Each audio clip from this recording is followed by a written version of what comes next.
جی وعلیکم السلام ورحمۃ اللہ وبرکاتہ۔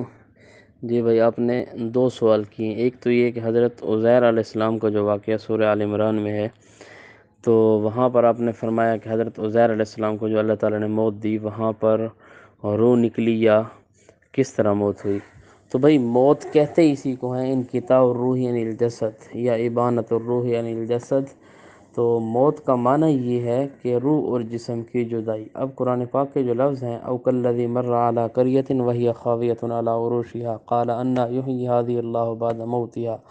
آگے لفظ ہیں فاماتہ اللہ مئۃ عام۔ اماتا، اللہ تعالیٰ نے موت دی، اور موت کہتے ہیں روح اور جسم کی جدائی کو۔ تو روح اور جسم جدا ہوئے، ثم بعثہ، پھر اللہ تعالیٰ نے زندہ کیا۔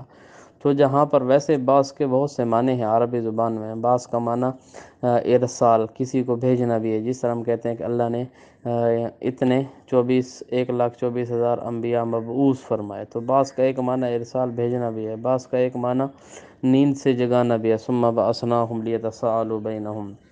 تو جہاں پر موت کا لفظ ہو اور اس کے بعد بعث کا لفظ ہو، تو وہاں پر بعث کا معنی ہوتا ہے زندہ کرنا۔ ثم بعثناکم من بعد موتکم لعلکم تشکرون۔ اس آیت کے تحت علامہ آلوسی نے تفسیر روح المعانی میں بہت سے معنی ذکر کیے، یہ سارے کے سارے، اس کے علاوہ بھی۔ تو یہاں پر ہے فاماتہ، اللہ تعالیٰ نے حضرت عزیر علیہ السلام کو موت دی، اور ثم بعثہ، پھر اس کے بعد زندہ کیا۔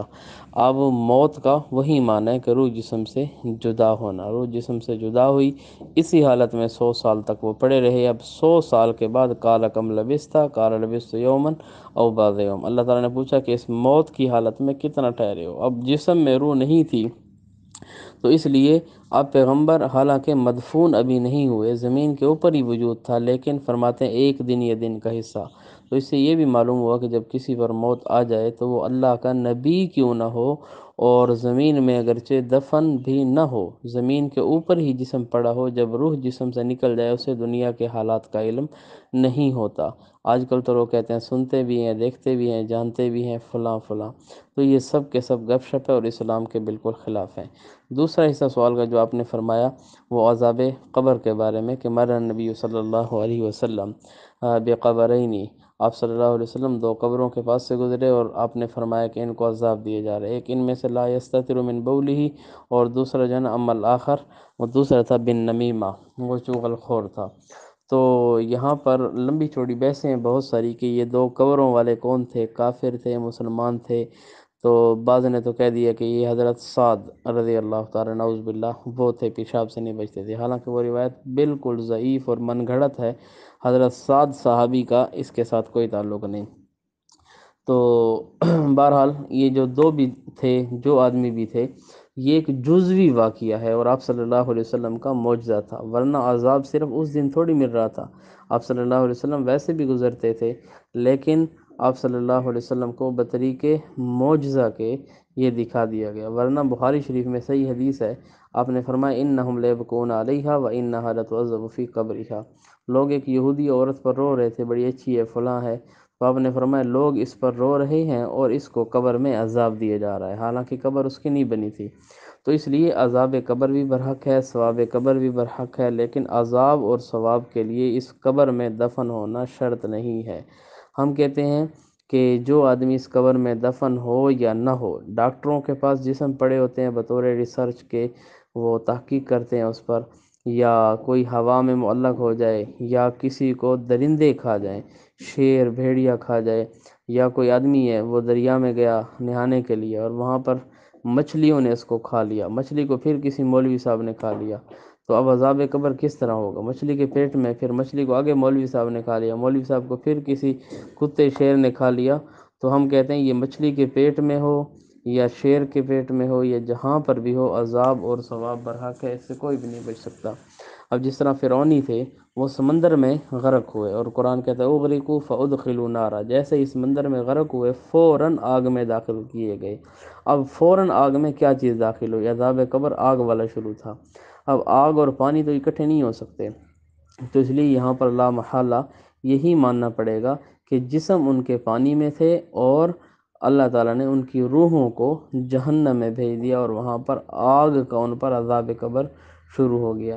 اسی طرح پوری دنیا کی آبادی آپ دیکھیں کہ جو ہندو ہیں وہ اپنی میت کو جلا کر راکھ بنا کر گنگا میں بہا دیتے ہیں۔ اب ان کی جو راکھ چلی گئی، اب نہ ان کی قبر ہے، اور راکھ کے ذرے ذرے بالکل بکھر گئے، تو اللہ تعالیٰ جو ہے نا ان کو بھی عذاب دیتے ہیں۔ اسی طرح دیگر جو 1,24,000 کم و بیش پیغمبر تھے، ان کی امتوں میں سے اکثر کی قبریں نہیں بنی۔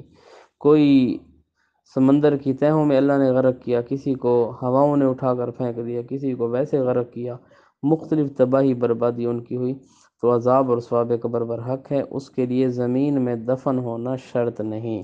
پھر جو زمین میں دفن ہو بھی گیا تو اللہ تعالیٰ کی قدرت ہے، اگر وہ قدرت سے چاہیں تو اس جسم پر بھی کبھی کبھار اس کے آثار مرتب فرما دیں، تو اس قدرت الہی کا انکار نہیں ہو سکتا۔ لیکن اس کو قانون بنانا کہ اسی قبر میں عذاب ہے، پھر یہ کہنا کہ روح واپس آ گئی، جب روح واپس آ گئی تو دیکھنے لگ گیا، جب روح واپس آ گئی تو سننے لگ گیا، یہ سب کے سب کفر و شرک اور گندے عقیدے ہیں جو قرآن کے واضح خلاف ہیں، کیونکہ جو آدمی مر جاتا ہے اس کی روح اب قیامت کے دن اس جسم میں واپس آتی ہے۔ ثم انکم بعد ذلک لمیتون ثم انکم یوم القیامت تبعثون، سورہ المومنون شریفہ کی آیت ہے۔ اسی طرح یمسک الذی قضی علیہ الموت، سورہ الزمر کی، کہ جس آدمی پر موت آ جائے اللہ اس کی روح کو روک لیتے ہیں، وہ روح قیامت تک نہیں آتی۔ اسی طرح کی اس مضمون کی تقریباً 100 کے قریب آیات قرآن پاک میں موجود ہیں۔ جب روح جسم میں نہیں آتی، یہ کنفرم اور قطعی عقیدہ ہے۔ جب روح جسم میں نہیں تو کوئی مرنے والا سنتا دیکھتا بھی نہیں، دنیاوی حالات کو نہیں جانتا، دنیا کے امور سے بالکل غافل ہے۔ اب عذاب کس طرح ہے یہ اللہ جانے اور اللہ کا کام جانے۔ اصل جو ہے علماء اہل سنت والجماعت میں سے جمہور کا نظریہ یہ ہے کہ وہ عذاب اور ثواب روح کے ساتھ ہے، اور روح آدمی کی نہیں بھاگ سکتی۔ جہاں پر بھی جسم گنگا کے اندر بے شک اس کی راکھ بنا دی جائے، یا کہیں پر بھی ہو، ڈاکٹروں کے ہاتھوں میں ہو، یا وہ کسی بھی صورت کے اندر ہو، مچھلیوں کے پیٹ میں ہو، جہاں پر بھی ہو اس کی روح موجود ہوتی ہے، اور اس کے ساتھ ہی اس کو عذاب اور ثواب ہوتا ہے۔ اور بخاری شریف کی حدیث بھی بطور تائید کی ہے کہ عورت ابھی تک قبر میں نہیں گئی، ابھی تک اس کا وجود قبر میں دفن نہیں ہوا، لیکن آپ نے پہلے ہی فرما دیا اس کو قبر میں عذاب دیا جا رہا ہے، تو وہ قبر اس کی تو بنی نہیں تھی۔ تو معلوم ہوا کہ روح والی قبر مراد ہے۔ ایک قبر یہ ہے جہاں پر انسان کا جسم جاتا ہے، دوسرا جہاں پر انسان کی روح جاتی ہے اس کو بھی قبر سے تعبیر کر دیتے ہیں۔ جہاں پر روح ہے وہ روح کی قبر، جہاں پر یہ جسم ہے یہ جسم کی قبر ہے۔ تو عذاب اور ثواب کی جہاں پر بحث ہو وہاں پر یہ جسم والی قبر مراد نہیں ہوتی، بلکہ روح والی قبر